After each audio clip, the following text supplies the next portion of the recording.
कोई भी interview start करने से पहले जो पहला क्वेश्चन आपसे पूछा जाता है वो होता है कि अपने बारे में बताइए, introduce yourself, brief yourself.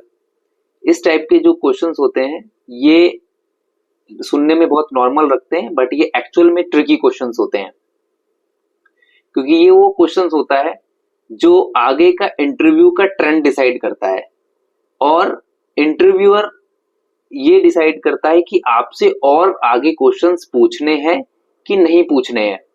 Suppose एक पैनलिस्ट में 2 मेंबर या 3 मेंबर बैठे हैं और आपसे ये क्वेश्चन पूछ रहे हैं, तो अगर आपने उनके हिसाब से आंसर नहीं दिया तो फर्स्ट क्वेश्चन के अलावा सेकंड क्वेश्चन भी आपसे नहीं पूछा जाएगा। वो वहीं पे आपको लो स्कोर करके और आपको उस इंटरव्यू से बाहर कर देंगे, तो आपका जो सिलेक्ट होने के चांसेस हैं वो बहुत बहुत कम हो जाते हैं। तो हम लोग आज की इस वीडियो में जानेंगे कि जो पहला क्वेश्चन होता है वो क्वेश्चन का आंसर किस तरीके से दें ताकि आपका टाइम मैक्सिमम एक्सपेंड हो सके। देखिए, आप जितना इंटरव्यू आपका लंबा चलता है और पॉजिटिव चलता है, आपके सिलेक्शन होने के चांसेस उतने ज्यादा बनते चले जाते हैं। सबसे पहले तो मैं आपको 2-3 चीजें क्लियरफाई कर दूं।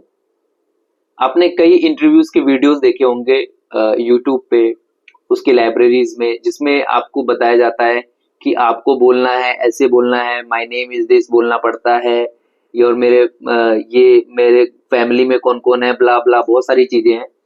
तो वो सब क्वेश्चंस मैं गलत नहीं बोलता, वो भी ठीक है क्वेश्चन, बट उसके पीछे लॉजिक्स जो है वो बताना और समझना जरूरी है, ताकि उसका आंसर आप अपने हिसाब से इम्प्रोवाइज कर सकें, कस्टमाइज कर सकें।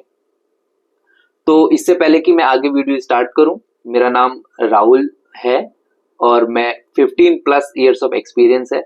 मैंने डिफरेंट डोमेन्स में बड़ी बड़ी कंपनीज के साथ काम किया है, जैसे वोल्वो, डैमलर, एल&टी, टाटा, जैसे मेरी बड़ी बड़ी कंपनीज रही हैं जिनके साथ मैंने काम किया है। मैं पैनल के दोनों तरफ बैठा हूं, मैं पैनल के साथ भी बैठा हूं और मैंने इंटरव्यू भी दिया है। और इंटरव्यू देने के साथ साथ मैंने ये भी सीखा है कि किस टाइप के कैंडिडेट सिलेक्ट होते हैं और किस टाइप के कैंडिडेट्स के आंसर को इंटरव्यूअर पसंद करता है। तो उसी चीज पे हम लोग डिस्कस करेंगे, और उन क्वेश्चंस के पीछे लॉजिक जो आपको हो सकता है लगे कि ये बहुत कॉमन क्वेश्चन है, फिर ये क्यों पूछा जा रहा है, और इन क्वेश्चंस के बारे में अगर मैं थोड़ा सा गलत बता दूं तो क्या फर्क पड़ जाएगा, और अगर मैं नहीं बताऊंगा तो भी क्या फर्क पड़ जाएगा। तो सबसे पहले तो फ्रेंड मैं आपको बता दूं कि इस पर्टिकुलर क्वेश्चन के पीछे कुछ क्वालिटीज हैं जो इंटरव्यूअर आपके अंदर ढूंढ रहा है। देखिए, एक चीज तो आप पकड़ के चलिए कि इंटरव्यूअर भी ज्यादा लोगों का इंटरव्यू लेना नहीं चाहता है। वो भी चाहता है कि मैं जो मेरा सर्च है वो जाके जल्दी से जल्दी स्टॉप हो जाए और मैं अपने डिसीजन जो मेरे को कैंडिडेट मिले मैं उसको फर्म एक बार में ही सिलेक्ट कर लूं। तो आपको ये देखना है कि मेरा इंटरव्यूअर आपके अंदर क्या क्या क्वालिटीज ढूंढ रहा है।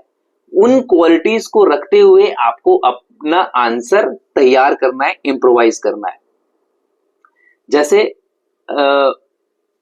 जो आपके अंदर क्वालिटी ढूंढी जा रही है वो ये है। सपोज अगर आप फ्रेशर हैं तो सबसे पहले क्वालिटी आपके अंदर ढूंढी जा रही है कि आप अडेप्टेबल हैं कि नहीं, क्योंकि फ्रेशर्स या जो न्यू अभी काम में आते हैं उनकी सबसे बड़ी प्रॉब्लम होती है कि वो अडेप्टेबल नहीं है, वो रिजिड है अपनी लोकेशन को लेके, अपने टाइमिंग्स को लेके, और अपने वर्किंग पैटर्न के ऊपर कोई इंप्रूवमेंट को लेके। तो वो उस चीज को इंटरव्यूअर पसंद नहीं करता।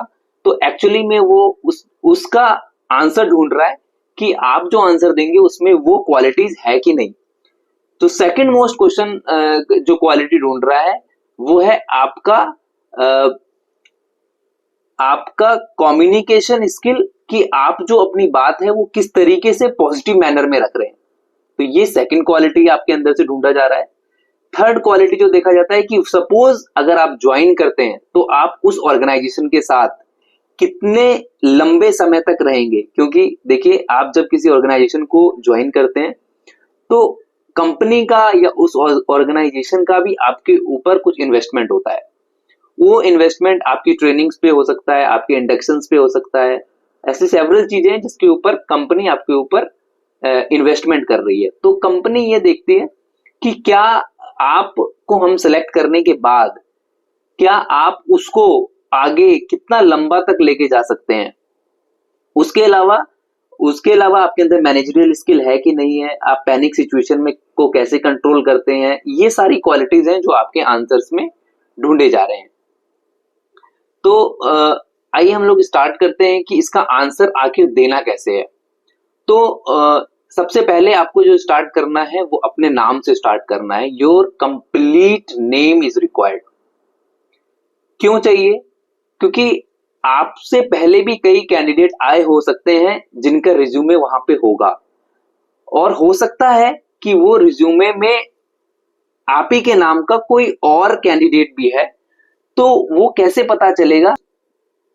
रिज्यूमे रखा है उसके वो आप ही का है, तो आपको फुल नेम उसके अंदर बोलना है। जब सपोज आपका नाम XYZ सरनेम है तो आप वो पूरा नाम बोलिए, मेरा नाम ये नाम विद XYZ ये सरनेम है, ताकि उनको ये एश्योरेंस हो जाए कि जिसका भी रिज्यूमे उनके पास है वो वही कैंडिडेट है जो उनके सामने बैठा है।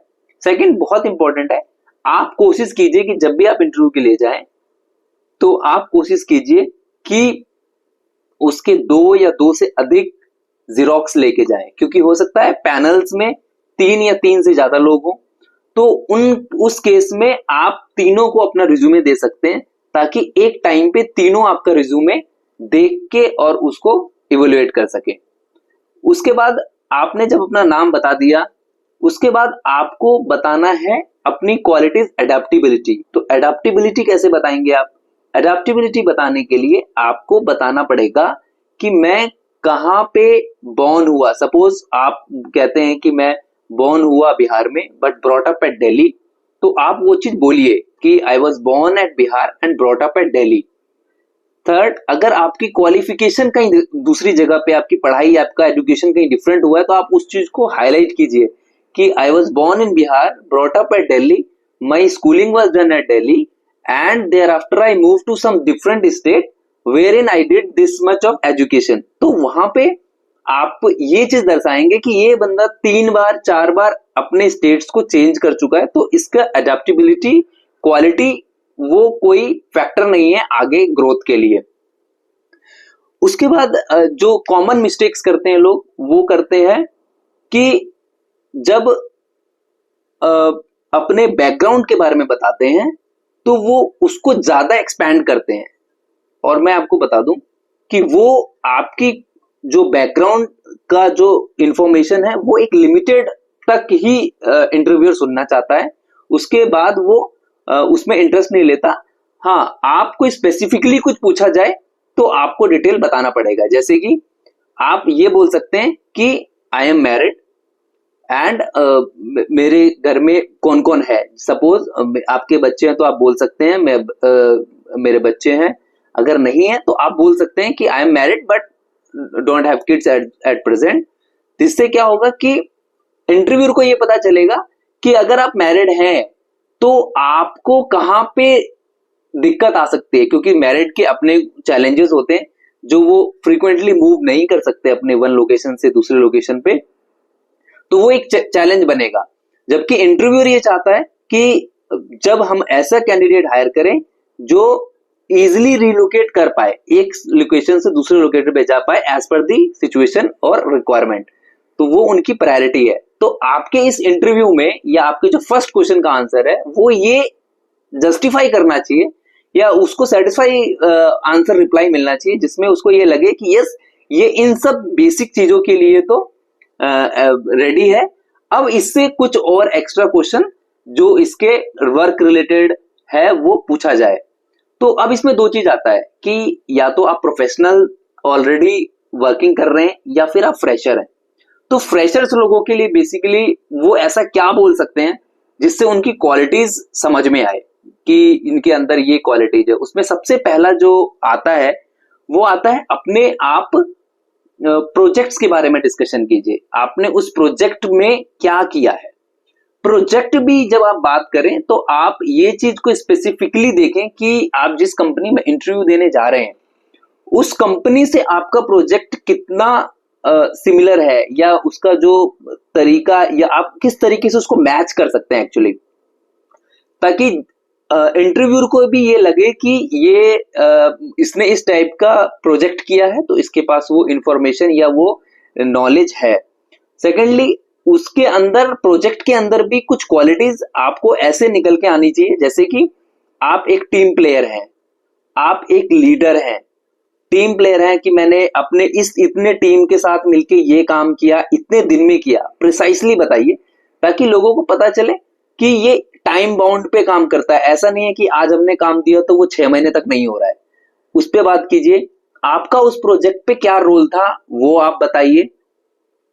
सेकेंडली, आपको टीम हैंडलिंग, आप एक मैनेजरियल स्किल के लिए या मैनेजर लेवल पे जाने के लिए आप लोगों को गाइड कर पाएंगे या नहीं कर पाएंगे।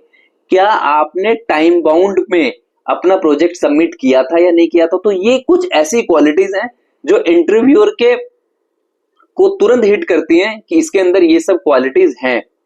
तो दोस्तों, क्वेश्चंस बहुत सारे हैं, इंटरव्यूअर कुछ भी पूछ सकता है। अगेन मैं यही बोलूंगा कि ये एक पहला क्वेश्चन है जो ट्रेंड सेटर होता है। आपके नेक्स्ट क्वेश्चन कैसा आएगा वो इस क्वेश्चन के आंसर पे डिपेंड करता है। तो मैं आपको सिर्फ इतना ही बोलूंगा कि जो भी मैंने बात बोली ये प्रैक्टिकल इन नेचर है। आप इसका आंसर प्रिपेयर कीजिए अकॉर्डिंगली और आप देखेंगे कि आपका इंटरव्यू अच्छा होगा। मैं आपको इसके बारे में एश्योर कर सकता हूं कि आपको ज्यादा से ज्यादा टाइम मिलेगा, ज्यादा से ज्यादा चांसेस होंगे आपके सिलेक्शन होने के। So thank you, thanks a lot, thanks for watching my video. अगर आपको लगता है कि ये वीडियो मुझे और बनानी चाहिए, ऐसी वीडियो जिससे आपको कुछ वैल्यू मिले, तो प्लीज मुझे कमेंट बॉक्स में बताइए। मेरा चैनल सब्सक्राइब कर लीजिए और बेल आइकन दबा दीजिए ताकि जब भी मैं कोई नया वीडियो डालूं तो आपको वो मिल सके।